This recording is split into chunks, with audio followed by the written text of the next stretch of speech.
And the likes would have just form a party and come with that party and tell us that, this is where we are going to. Baba is always right. Baba is only not right when giving us the candidates that we don't want. But anything, Baba is right. If you say today that, leave your wife, go to the wilderness, fast for 40 days, nayo.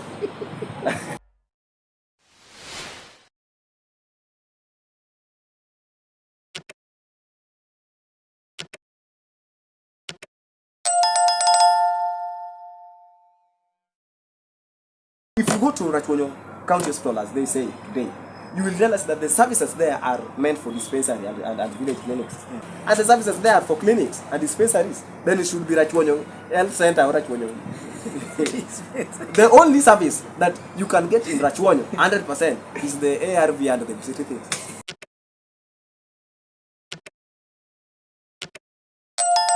Ya karibu sana kwenye wacha show kaka uona wane chenro mar jotendwa wan kagi a very vibrant youth from Kasipul constituency, Frederick Opany.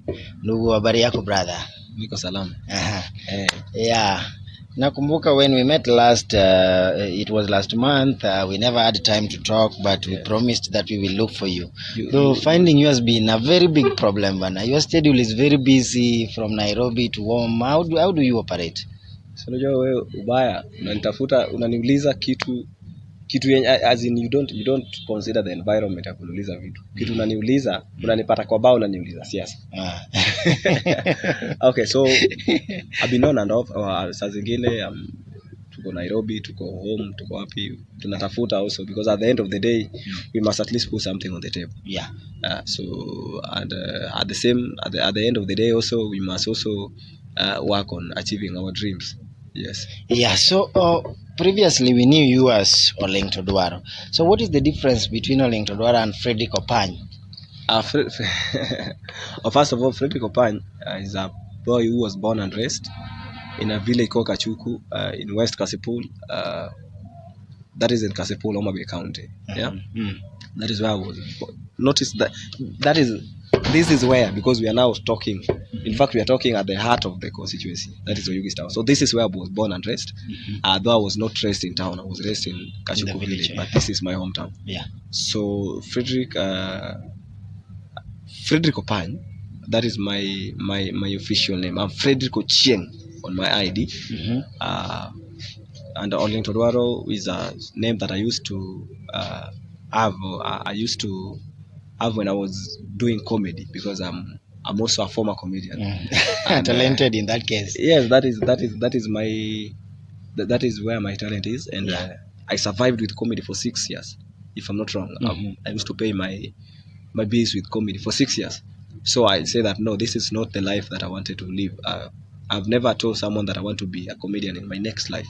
I only tried it and it worked out. Yeah. So I say that, you know what, when I'm still waiting for some greener pasture, let me depend on this talent. And I'm done with it. So yeah, so that's the difference. Yeah, so Sahi, it is true what people are saying, that you are fully into politics and you've left comedy behind. Yes, I'm fully into politics, but you see, my politics, I want to be the MP for this constituency, for Kasipul constituency, and that is what is known by everybody now as we speak. Everybody who, let me say that anybody who knows Frederick knows very well that he want to be the comedian. He want to be the MP for the Kasipul constituency, and no longer a comedian. You see? Yeah. So we are changing because we want to live our dreams, something that we wanted to do when we were young. We are now grown up, and we need to follow the dreams.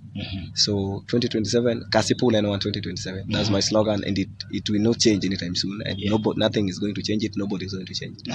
Yes. Yeah, you've been moving around with the Kasipul N1 slogan. Yes. So Kasipul N1 2027. Kasipul N1 2027. Yes. So you are in the race, and we know there are a lot of there are other candidates who have also showed their interest. Yes. That they are going to be in the race for Kasipul Member of Parliament 2027. Yes. Why do you consider yourself as the best candidate, or what can you tell your fans, the people who have started following you? What is unique about you? Why do you consider yourself the best among the rest? Not even the best. but I'm the suitable. I'm the one who fits. That's it. Why? Because you see one thing, Eric. We are tired of going to taking our kids to school, reading the same history that our parents did. Yeah. Our parents went to school. They were taught about Jomo Kenyatta, Moise, and the rest. It revolves. It's Uhuru Kenyatta, it's Moi, it's who. So why can't we have somebody who is new? Not somebody, but some people who are new, vibrant, and people who can even take Kenya to a level that the people we read about never took us. You see, I'm seeing a Kenya whereby in the next 40 years, if we're not killing, we're still reading the same history. Our kids will be taught the same history. You see, Raila Odinga is almost done with politics. Almost, yeah. People like Ruto only has 9 years. Let me say 9 years, and they will be done with politics. So the people will take their positions are not people who are in politics now. They are people who want to join politics. They are people who are still on the ground. People who want to be, not people who are already there. Yeah. Yeah. So when I say I want to be the MP for this particular constituency, you see, I am a youth. So the only problem we have with Africans is that they elect people in terms of the money that they have, or in terms of their age. You elect someone who is 60 years. This person left poverty at early 30s. This person has been living in money, swimming in money for the rest of the 30 years. This person does not know the difficulty of walking a long distance to go and get water. This person does not know the difficulty of walking each and every day, carrying your papers and your CVs, looking for a job. Yeah. So if you elect someone who is young, someone of your age, this is someone who will be thinking almost 70 years from today. But if you elect someone who is 60 years or 70 years, they'll only be thinking of 10 years from today. So that's why I advocate for young people, and I think that makes me unique for this race. Okay. Our area MP, the current area MP, is walking around with the slogan Milele na Milele. What is your take on this? Let me not talk about him, because you see, Mheshimiwa Ngondowere, first of all, I respect him. I accept him as the MP because we tried, unseating him. We tried by all means, but it disappointed us. We never qualified. Yeah. Yeah. So, but by that time I was doing it through others. So this is now my project. I am not the subject here. So I must make sure that even if he says Milele na Milele or what, or Tano Tena or what, he must be sent home. And let us not talk about him, because you see, you know what? He's not my equal. The only thing that Mheshimiwa has that I don't have is money. Yeah. It's money. But Omondo has a lot of things.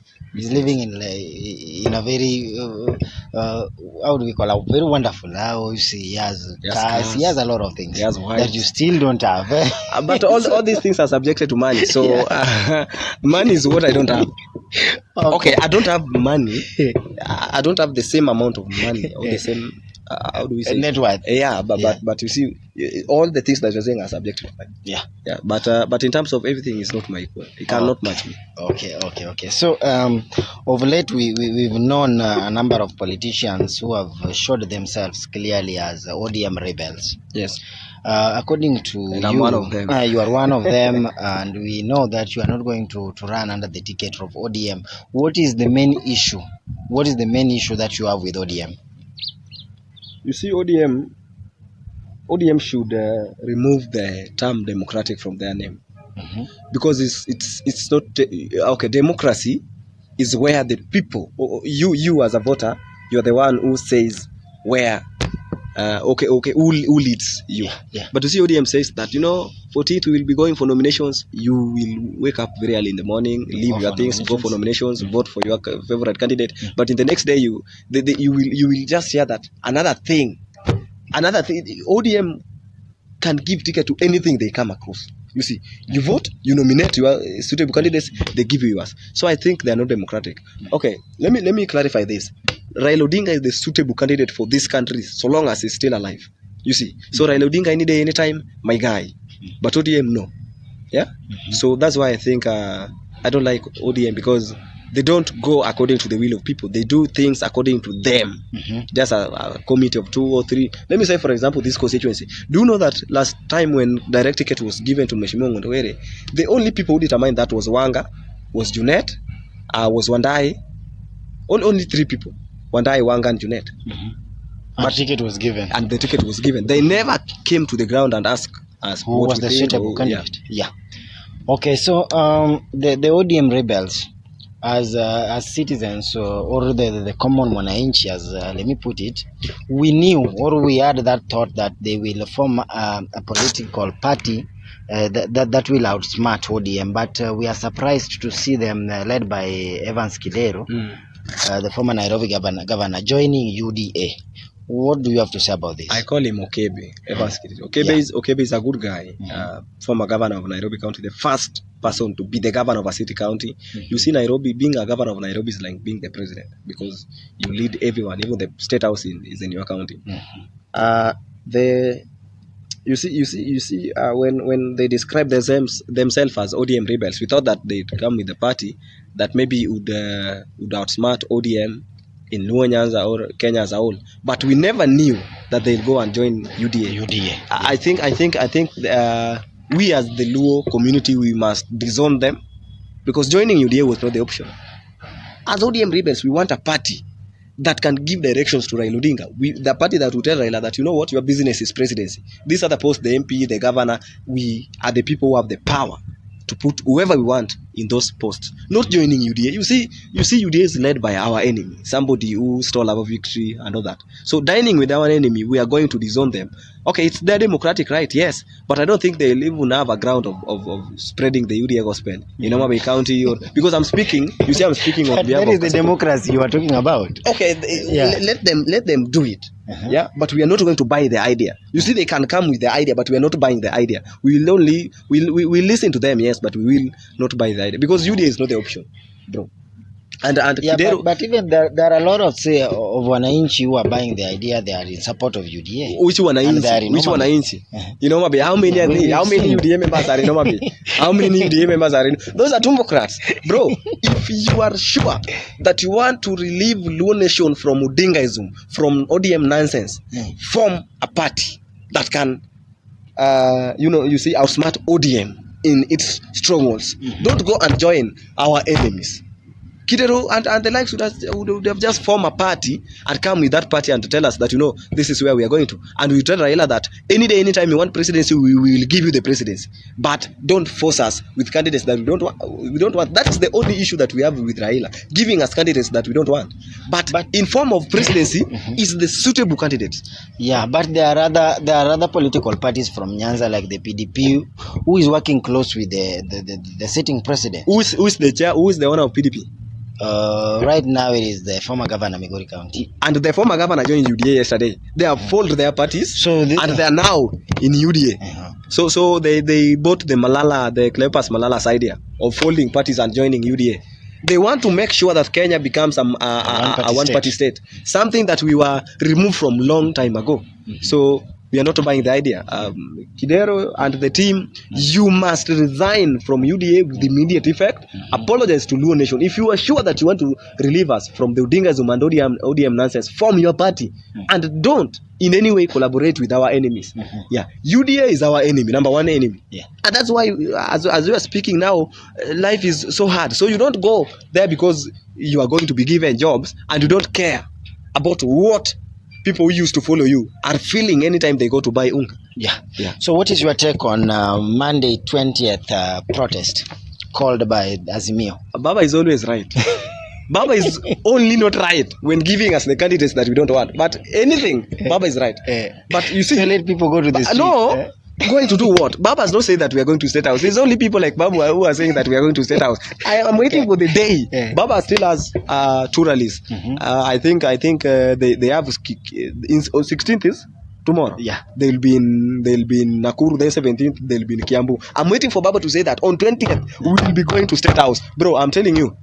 I'll cancel all my appointments of the day. I'll make sure that we go there because State House is our That is our business. So Baba's never said that we will go to. He's just saying that kujeni Nairobi kufanya nini? Atuambie tunaenda State House. Tunaenda Nairobi kufanya nini? But hajasema. Only people like Baba Wino and the Gaucho are the people saying that we are going to State House. But if he says today, if Baba says that we are going to State House, bro, nayo always right. Get my statement. Okay. Baba is only not right when giving us candidates in ODM strongholds. But anything Baba says about national politics, that's the final. Okay. If you say today that, you know what, leave your wife, go to the wilderness, fast for 40 days, nayo. It's okay. It's okay. You still the comedian, eh? So days has passed. Gladys Wanga has been sitting in the office as the Homa Bay County governor. Yes. As a resident now of Homa Bay County, what can you say about the leadership of Honorable Gladys Wanga or the developments that are going on? I always don't like talking about people who I don't compete with. You see, it would have been good if you asked me about Kasipu constituency, but because you have specified that as a resident of Homa Bay County, you see, Wanga is a good governor. We thought our election would be nullified and go back to the elections, but it has not happened the way we were thinking. But now, to my governor Gladys Wanga, you are a good leader, but punguza PR mami, punguza PR. Wachana na mambo ya kamera na mambo ya kudanganya watu na nini. Governor launched Mokwa. I've never seen Mokwa in any supermarket. Have you ever? Okay, umewahi kula? No. The Mokwa thing? No, I've not. There is a lot of PR in Homa Bay. Why let me cut short. Yes. There are people who have met and they are saying the Mokwa thing is there, but personally I've not seen it. So that is what I call PR. You know, collecting some people in a certain room and telling them that, you know, take Mokwa, go and use it and tell people that it is there, it is not there. Farmers from Kigoto are crying every day and night. And my cue, the project is not for Wanga. The project was for former governor. That is Cyprian Awiti. So PR is in Homa Bay. Let me tell you something. You see, we have Rachuonyo District Hospital, sub-county hospital. Here in Oyugis. In Kasipul. Rachuonyo District Hospital should be serving up to 100,000 people, if I'm not wrong. Yeah. In total, in a day it should be serving up to 3,000 people, if I'm not wrong. But you see, the other day they came and changed its name from Rachuonyo sub-county to Rachuonyo County. How do you change the title of an institution without changing the facilities or without improving the facilities and the services in it? If you go to Rachuonyo County Hospital, as they say today, you will realize that the services there are meant for dispensary and village clinics. You will go there sick, bro. But the first thing that you will be told is go and buy medicine or buy drugs. And the pharmacy that you will be told is, they will be specific, go and buy it at the pharmacy that is right opposite the gate of the hospital. So it's either, we cannot blame the governor. It's either the stakeholders of the hospital are the people who take the medicine when brought and distribute them to their own pharmacies, or the government is sleeping. Because you cannot tell us that this is no longer a county hospital, no longer a sub-county, it is a county hospital, and the services there are for clinics and dispensaries. Then it should be Rachuonyo Health Center or Rachuonyo. The only service that you can get in Rachuonyo, 100%, is the ARV and the VCT things. And that's the area, yes, with them. But these are the areas, bro. Utabai dawa hadi uti. It is just some weeks ago, the governor launched Rachuonyo County Hospital, new OPD block. Yeah, but this shows and a lot of residents of Kasipul bro, are praising that the governor is doing a good work. Let me cut you short.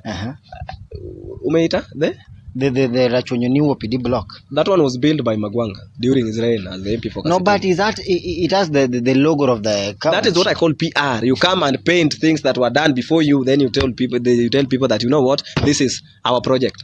As to why you see they come up with projects which are not theirs. They don't come up with projects, but they chip into projects which are not theirs. Because they want people who are not from Abayans to see that this government is working. They want paperwork to be seen. They want the government to be ranked as the best. But the best being what?